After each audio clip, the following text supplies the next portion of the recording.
Good afternoon. I'm Steve Mason. I chair the Citizens Bond Oversight Advisory Board, and we are here for our regular meeting. We have a call to order. I'm calling to order. Can we have a roll call to see who's here, please?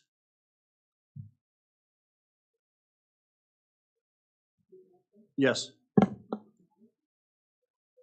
Yes. Present. Here. We have a quorum. We can continue. For purposes, notice of this meeting was properly posted on November 24, 2025.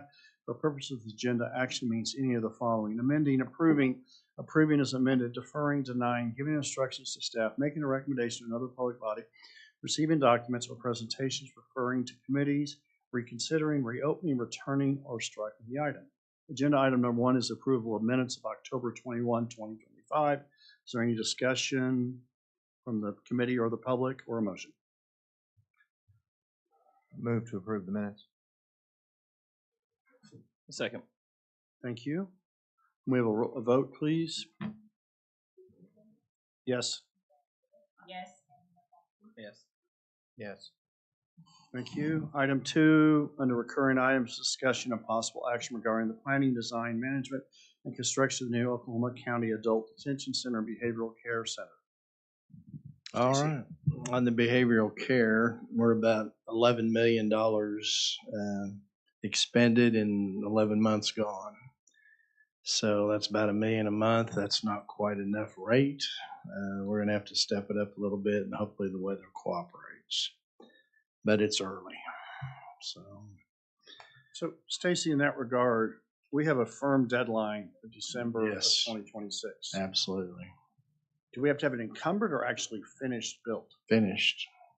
Have a ribbon cutting. Are we anxious, and is there a penalty if they don't meet the deadline? There is a penalty. Anxious? I don't think so. They've got a plan to catch up. Yeah, I was gonna on to carry on that question. Where are we, like, roughly in the phase of construction? So, like, I mean, typically there's a bell curve on these projects, so it wouldn't necessarily surprise me that we started out at $1 million. You'd actually expect to see that accelerate kind of in the middle and give you most of your spend in the middle portion of the building actually coming out the ground. So where are we in the construction phase? I'm gonna let Josh answer that. Yeah, Josh Patterson with Flintco. So we're still on that way up on that bell curve. I think we'll kind of hit that in probably February, March, April. We'll start hitting that. That's when the building will be dried in. Mechanical equipment will be hitting the job site. The electrical equipment will be hitting the job site. So we're trending upward right now. We're currently we should finish steel erection here by the end of the year. We've got right now we've got all of our MEP trades are on the site now.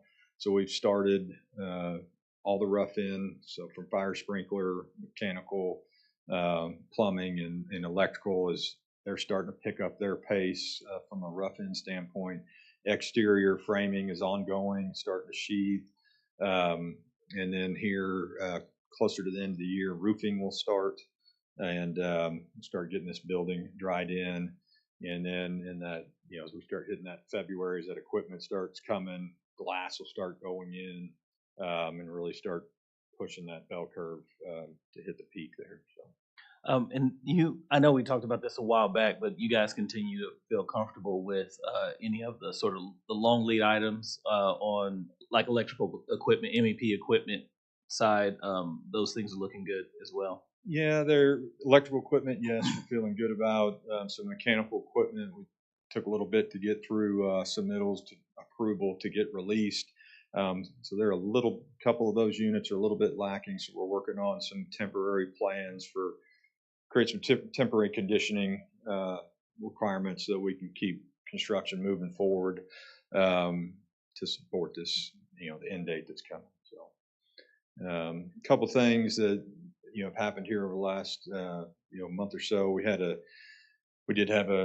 turnover in our mason, so we changed masons out, so that put a little hiccup in the schedule there, and we've overcome that now, or at least we've overcome the Mason piece of it. And we're trying to get the rest of the schedule caught back up to support the finish date.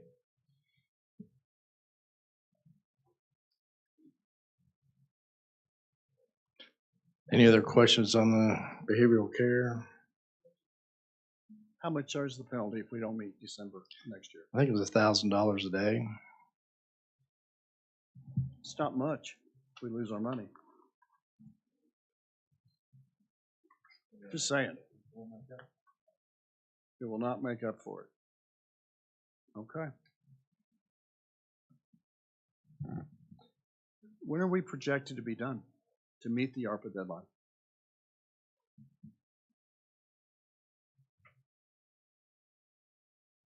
I think right now we're tracking a November 15th completion date. So we're trying to get back up to our October 28th date. So that's what we're working to recover. Is ARPA deadline what day in December? 31st of December. Okay. Yeah, and just I guess a point of like kind of practical or kind of application, is the dollars have to sort of be expended. That's not 100%. Like the milestone's not necessarily 100% on the status of the building, but it's actually on the status of the dollars. And I only ask that when you start thinking about like that last 30 days, or that last 60 days, that last 45 days, and what things you can manage around. Is that correct? The milestone is not based on the building completion, but it's based on those dollars being expended, right, Tracy? Well, it depends on who at Treasury you ask. Okay. I just want to be done with everything, so there are no questions. Sure. And then we have all of our bond money now in the bank for the new jail. And I've got about $214 million that I can spend on the construction of the phase one, which we'll have a presentation on here in a little bit.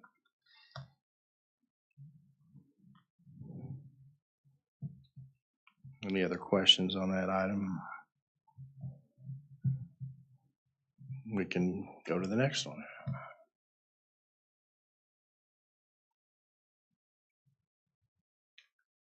So we're done with item 2, recurring items. We're to item 3, discussion and possible action regarding a presentation by HOK on the new jail site, including bed count and operation cost projections. I'm Kurt Pardee with HOK. So we have some slides to go through today to kind of explain where we're at, and I'll try to lead you through this. What we're currently working on is the detention center phase 1 package. We call it detention 1. And at the top of the page there, within the red circle, squarish shape is everything that's part of detention phase 1, and that includes the pink buildings that you see at the lower left. And so that's a big chunk of the building, but there's also the cup, which is the separated building that you see up towards the top, and that is connected by utilities that will go from the cup to this new phase 1 piece of the building. There's also a significant amount of utility work included in detention phase 1. So for instance, water, sanitary sewer, there's some grading and drainage work. There are a small amount of parking areas. There's an additional road, a temporary road that we're putting there. If detention phase 1 has to actually function on its own for a while, we need to be able to have access around the entire building for fire truck access. So that's what that additional road is. That's kind of the bluish road that's angled up from facing it from the right to the left. So that's that new road. So this is the detention 1 package.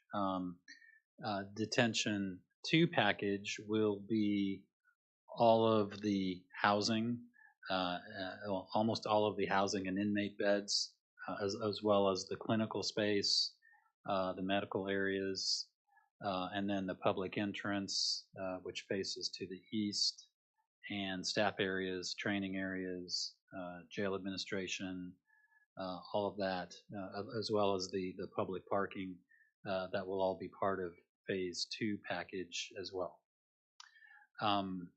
And at the bottom, you can kind of see the BCC package. That's the Behavioral Care Center, which they just talked about. That's under construction. And you can see it kind of moves up and connects a little bit with Detention 1. And so I think we've made some modifications to footings and things to enable that to happen in stages. But that's all included in the documents at this point. So those are the pieces, the Detention 1. Any questions on that? Not, I'll move to the next slide. Just and it's a little more quickly, is detail. 1 and 2 the entire project as originally conceived? It is. Okay. Yeah. That's all the phases that would get us where we need to be. Yes, correct. So here are the build in a little more detail. These are the building pieces that are part of Detention Phase 1. So starting at the left, we have the intake booking area. That's where all the the detainees are brought into the facility. That's intake.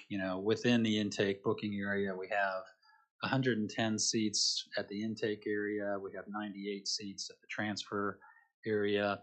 And then we have the 60 diversion beds that are part of the behavioral care center that are down below that. So that's not really part of Detention 1, but it's it's part of it's in the process of being built. Crossing over the main corridor from the intake booking area, we have this food service. So this is the kitchen areas and food service for the entire complex.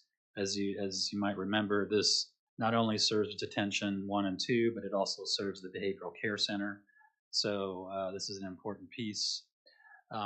Next to that is the building warehouse space.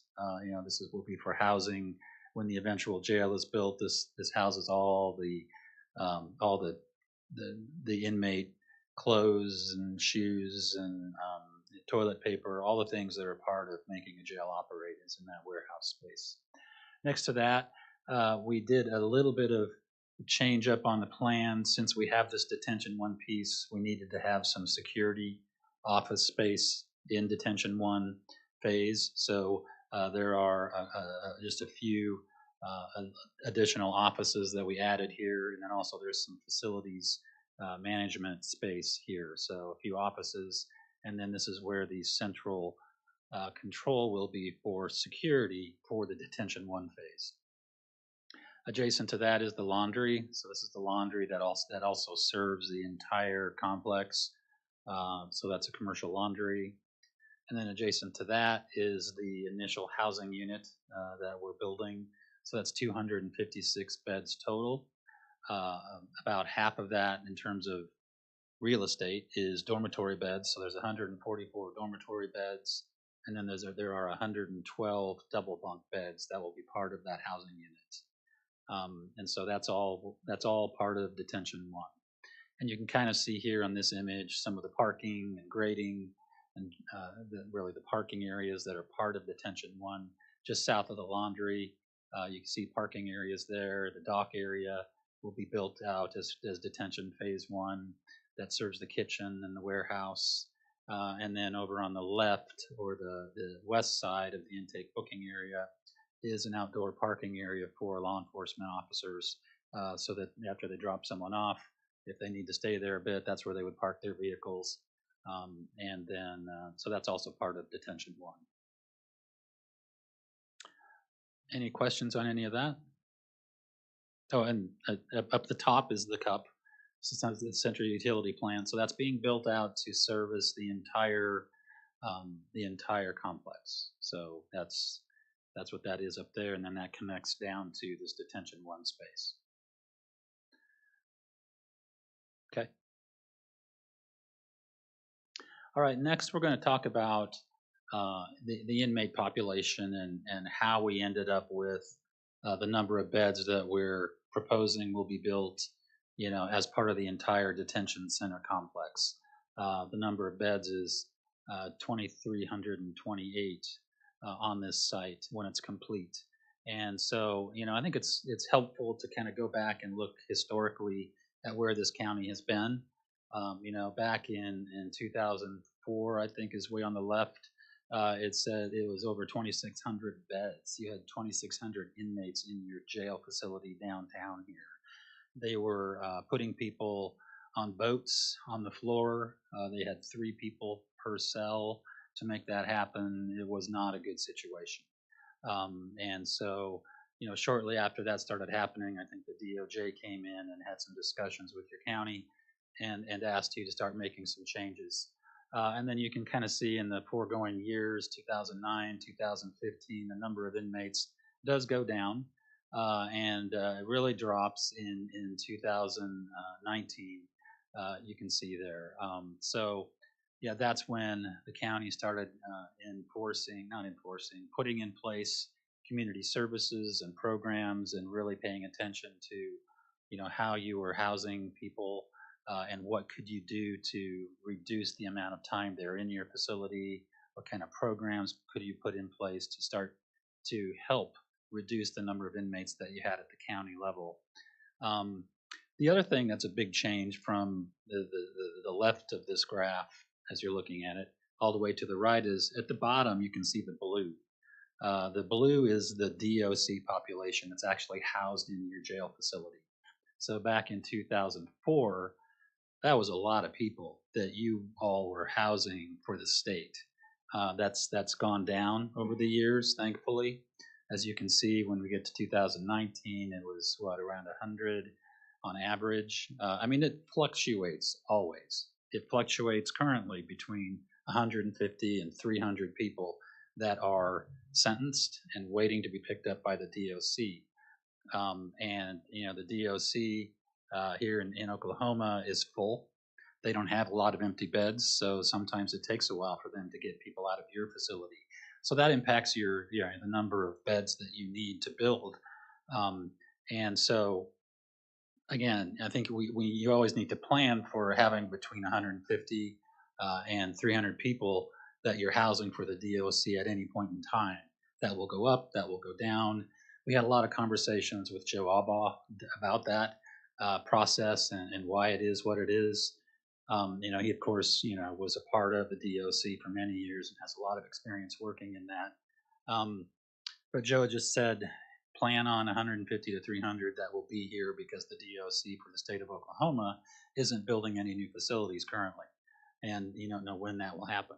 So even though those are people that are sentenced, there are a fair number of them that are in your building, and that will probably not change. Recently it was reduced to about 100. I think now it's starting to creep back up again. They usually do that. They do it in tranches, and they take a bunch out. They take them and put them in their own facilities, but then they come back, and that just gradually grows up. So something that you also need to pay attention to.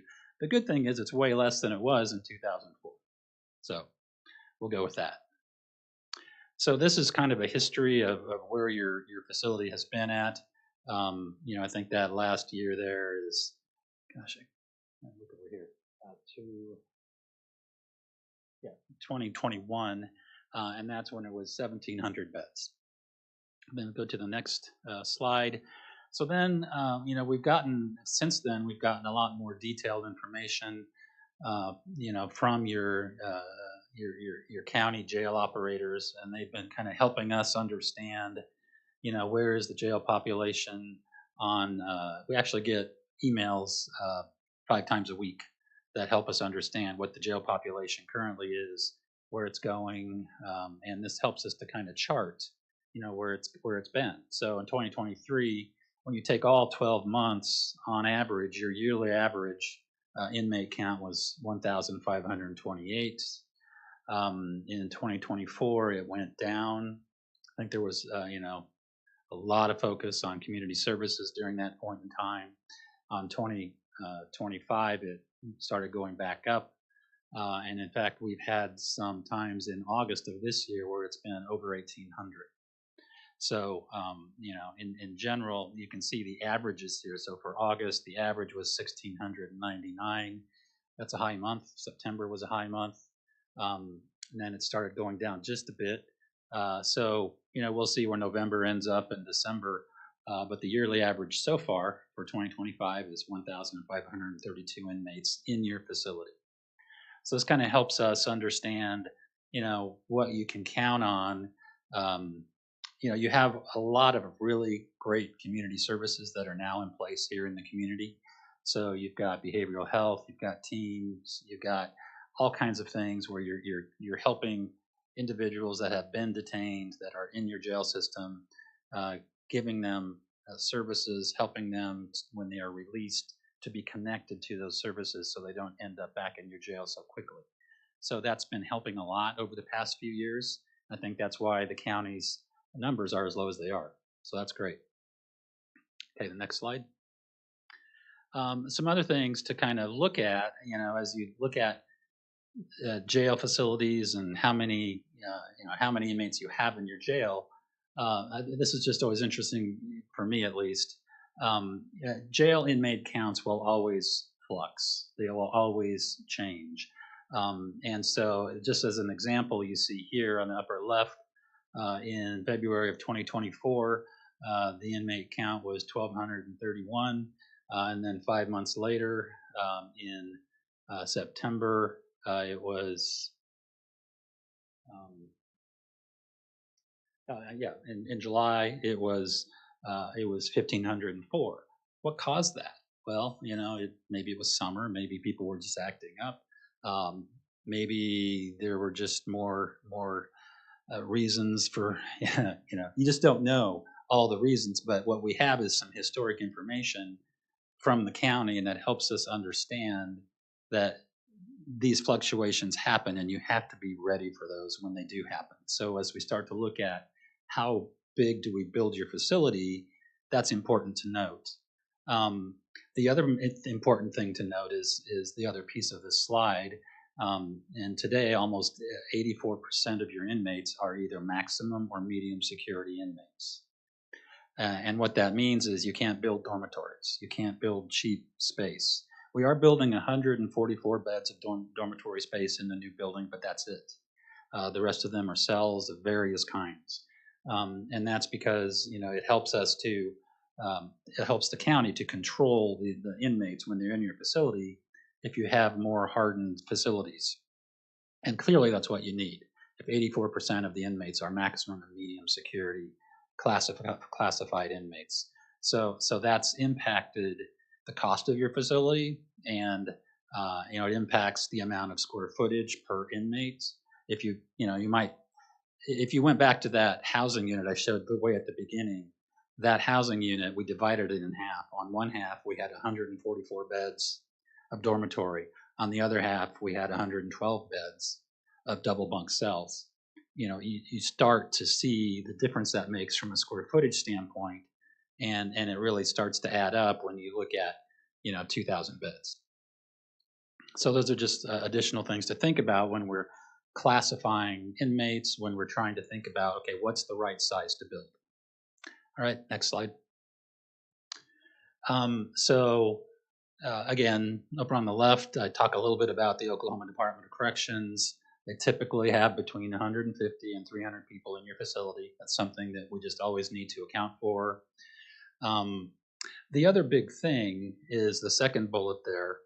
A lot of people don't realize when you run a jail facility, when you bring 50 or 80 people in a day, you don't know who those people are until you get them classified, until you evaluate them, until you understand what their history is. And that, that history tells you a lot in terms of, can they be in a dormitory bed? Do they need to go to a double bunk or an ADSEG cell of some kind? So that is an important part of managing a jail properly, is having the right types of cells and beds for all of your inmates.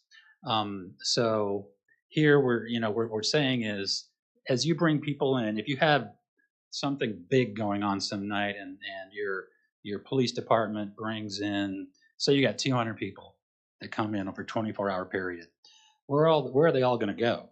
And you don't even know who they all are yet. You may have different gang members from different sides of the track, all things that you need to worry about. So until you do that, you need to have enough separate beds to put people in until you know what's going on with them. So that's this operational safety factor column.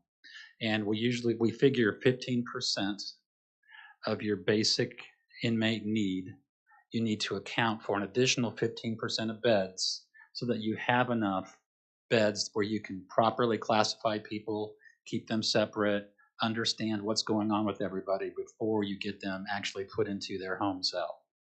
And so that's what that additional 15% is for.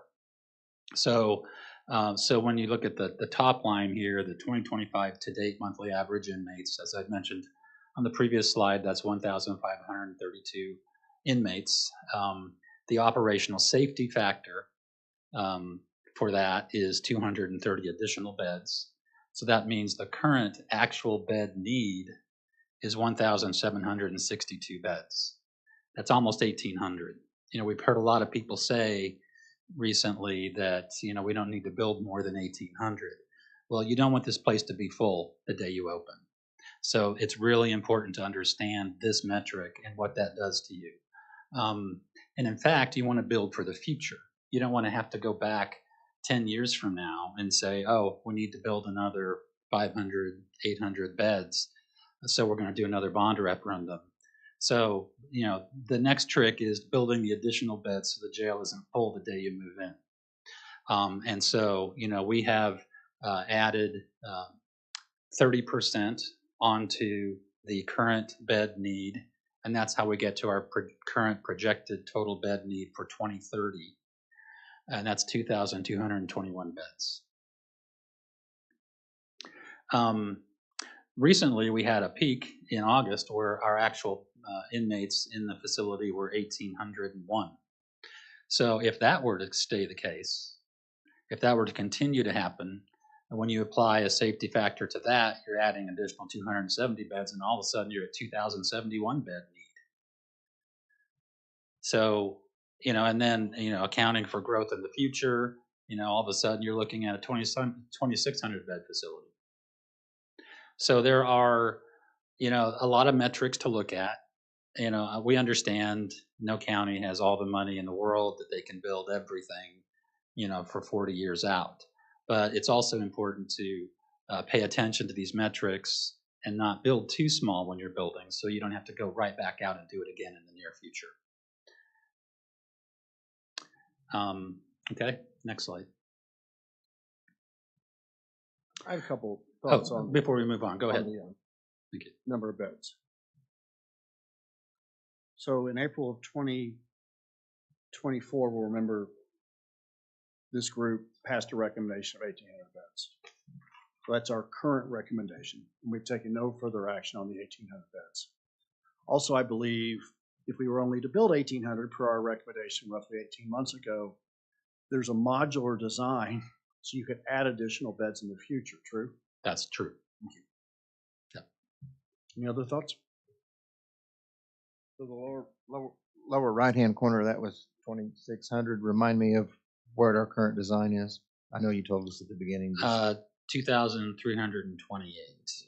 Yeah. So we're kind of closer to that 221 then. Right. And to further answer your question, Steve, the food service, the laundry, the support elements, the intake booking, the support areas of this building are built for 3,000 beds. Okay. I think a further clarification, but also, well, not clarification, it's actually just prognostication, but also sort of commentary on the question you were asking. I want to clarify, I think that the design, so we approved 1,800 beds. I think the design, the way it structures in an alternate, either backwards or forwards, depending on how you read the documents, 1,800 to the 2,300 or roughly 2,400 number. And I guess I would add or echo that one of my thoughts and perspectives on this population sort of question, especially given some of the other discussions we've had about funding, financing, and the overall sort of it's the overall tenor of the conversation around the jail and the community has been about like what is the right thing to build.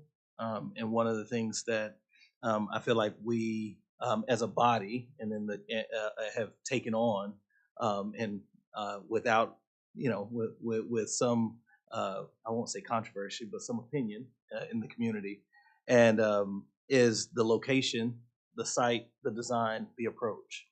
One of the reasons why I feel like some of us, I know myself included, was pretty steadfast for this site in this format was because of the modular nature versus conversations about what could or could not happen downtown or even looking at some of the other sites. So there is a balance for me in thinking about the population today versus the population in the future and saying like what we need 20 years from now feels like a conversation 10 years from now versus a conversation today because I think we're actually, and I know we're playing catch up.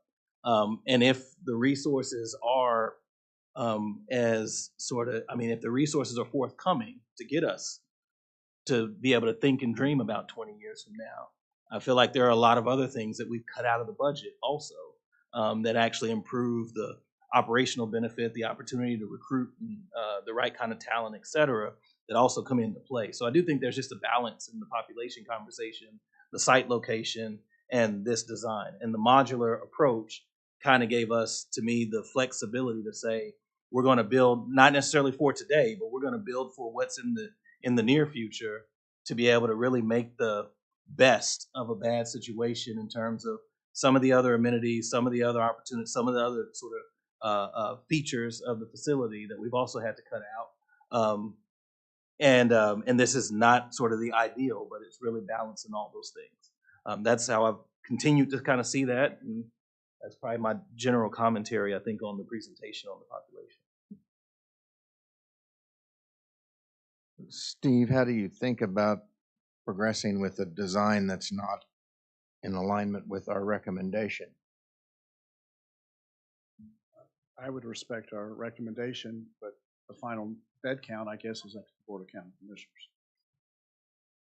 And I think also just sensing some of the mood out there in the community that we're only 1/3 funded. And we got to go find 2/3 funding, which is difficult. What's the most palatable number for funding? And I'm sure the Board of County Commissioners will consider that. And some might say it's 1,800 beds. Respecting what Sandino said, it's modular. We can add more if we ever find more resources.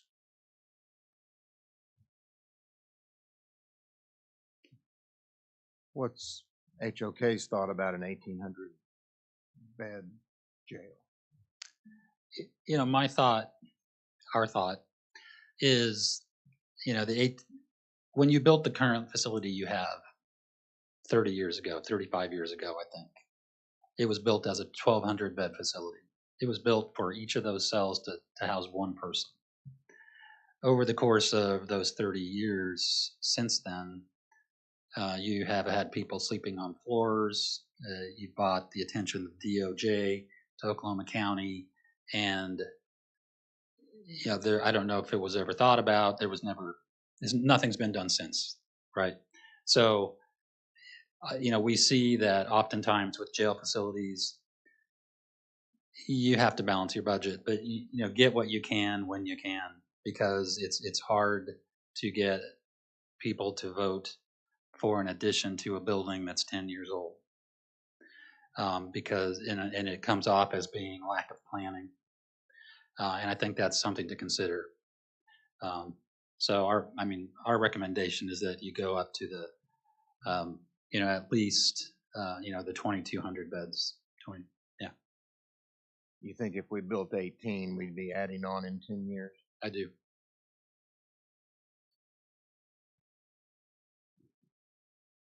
If you look at that chart, that projections for 2030, we'll open this at best in 2028. So those are going to be your numbers the day we open.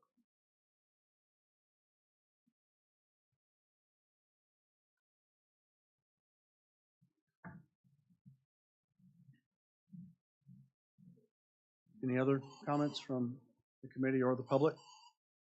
Continuing on then. Okay. Then the last thing I'm talking about is the operational cost for your new facility.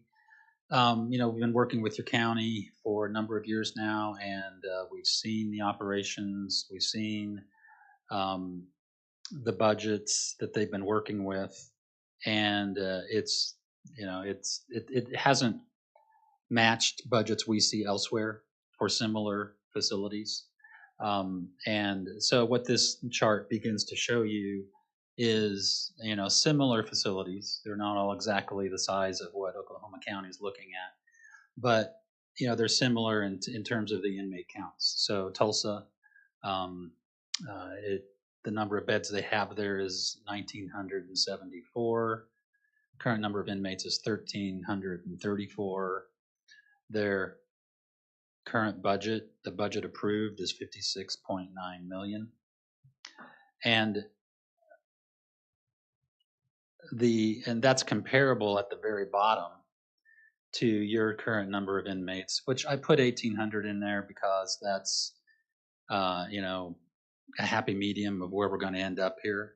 But the current budget approved by the county is right around $40 million to manage your facility. And the budget needed, we've done, you know, an in-depth staffing plan. We worked with the jail administrator, and we came up with that number there of 62 million, which is the budget needed. So we can build a new building, and we know what you need, but you also need to be able to fund it appropriately for operating it. So that's just something to consider. And what this does is it kind of shows you some other facilities around the country. So we have Tulsa up there, Montgomery County, Pennsylvania, a little smaller facility, and yet they have $46 million for their approved budget for their jail facility. Lee, Florida, 1,600 bed facility, they have $85 million for their approved budget. El Paso, Texas, 2,400 bed facility, they have over $78 million for their budget. Hamilton, Ohio, Hamilton County, Ohio, is $45.7 million for their budget. It's 1,200 beds. El Paso County, Colorado, that's Colorado Springs, it's 1,300 beds and $58 million for their approved budget. And I guess what you're seeing in the column before that is, you know, they have their budget need and they're getting the budget they're asking for to run their facility. And that's not the case here. And you know, just recommendation is if you can, increase your budget for your operations because the county needs it for this new facility to be successful.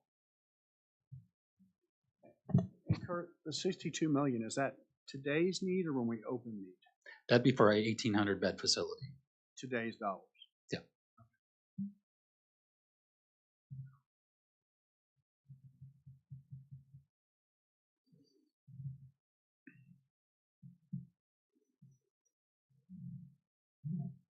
Any more questions on that? Did I miss anything? All right. I think that concludes my presentation. Is there any more discussion and possible action regarding item 3 in the presentation by HOK? No. Before we go to item 4, I have to leave in 4 minutes. Stacy, do you need any vote under item 4? No, there's no vote required. They're just going to give you the latest numbers that they have for these phases coming up. So we're going to lose our quorum, but will be informational only, which I think is okay. Yes, it is. And Joanne will shepherd us through the process. I'll start with 4, then I'm going to leave. Stacy, having spoken to my fellow members, we have a meeting scheduled December 23rd. I'm requesting you'll tell us at some point it's either moved to December 16th or canceled.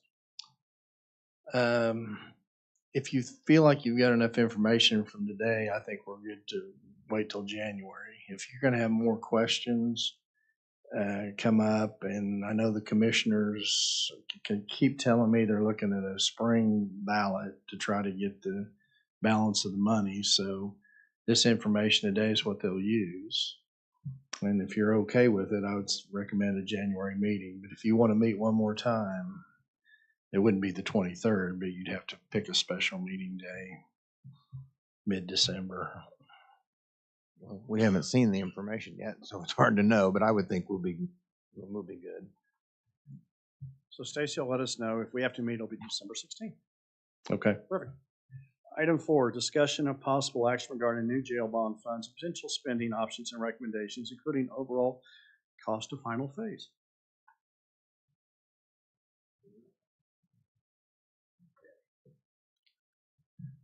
Mike Atkinson with Flint Co. The last couple of weeks, we've been putting together the budget for the new Detention 1, Phase 1 facility. Back in June, we put together a total budget based on the total scope. It was around $698 million, around $700 million, let's say. This first phase, we've come up here, we've rearranged the scope using the same numbers. We come up around $206 million. We feel like we could do this first phase in safely. And that does not include FF&E or any other fees and services other than that. But if the budget's 214, it appears to everything should fit into that. That would require, and that's something we could get started on in March. And the thought was, if the funds were not approved in April, we would still build Phase 1. It would still be operational. It would still be a valuable asset to the county. And for it could survive a couple of years very easily until other funds were provided. The better scenario would be that the funds, the tax would be passed in April or in the fall. It wouldn't hurt anything if it was even delayed a little bit longer, but the idea is that something would be passed and then we would move forward with the whole project. So we were asked kind of what would we suggest this vote in April be, the amount of funds would be. We were thinking of $525 million would be what would be asked for. That'd be on top of the 206. That'd make about $725 million as what you would want to shoot for. So that's I've gotten a breakdown of the 206. And like I say, you in the past we had the total amount back in June, so that's what we have available today to talk about.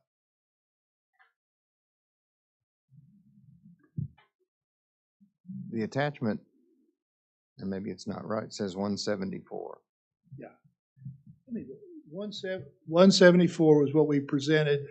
Was it September, October? And it was for everything but Area G, which was the housing alternate.